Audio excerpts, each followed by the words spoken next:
এয়া মই পোলাও বনাবৰ কাৰণে বস্তু ৰেডি কৰিছোঁ।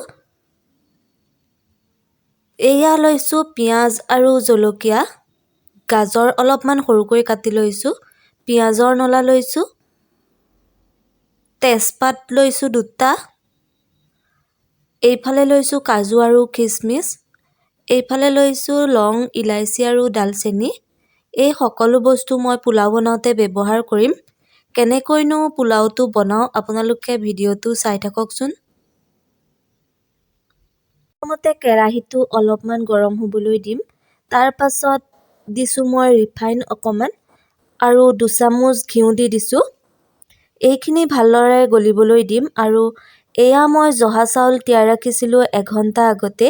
এতিয়া অলপ আগত টুকি থৈ পানীখিনি ভালদৰে যাবলৈ দিছোঁ।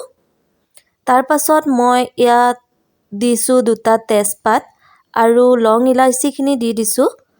তাৰ পাছত এয়া পিঁয়াজ আৰু জলকীয়াখিনি দি অলপমান ৰঙচুৱা হোৱালৈকে এইখিনি ভাজি ল'ম। তাৰ পাছত দিছোঁ আদা নহৰুৰ পেষ্ট 1 চামুচ। এইখিনিও ভালদৰে অলপমান লৰাই ল'ম। এইখিনি ৰঙচুৱা হোৱালৈকে এনেকৈ ভালদৰে ভাজি ল'ব।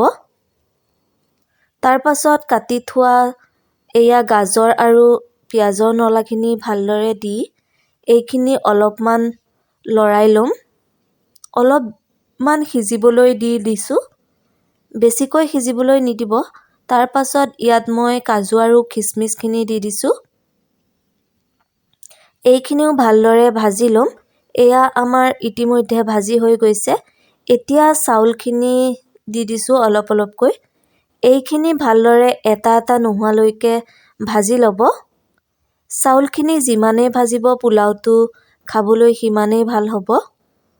সেইবাবে আপোনালোকে এইখিনি ভালদৰে ভাজি ল'ব। তাৰ পাছত আমাৰ পোলাও ৰেডি হৈ যাব। এইখিনি মই এতিয়া কুকাৰত দিম। এইখিনি ভাজি হৈ গ'ল। এতিয়া প্ৰেছাৰ কুকাৰত অলপ অলপকৈ ভৰাই দিম।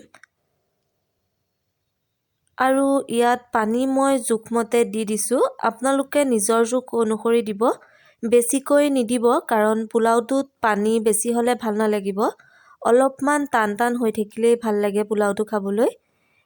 ইয়াত মই এতিয়া 2 চামুচ চেনি দিছোঁ আৰু অলপমান নিমখ দিছোঁ। সোৱাদ অনুসৰি আপোনালোকে নিজৰ জোখ অনুসৰি দি ল'ব।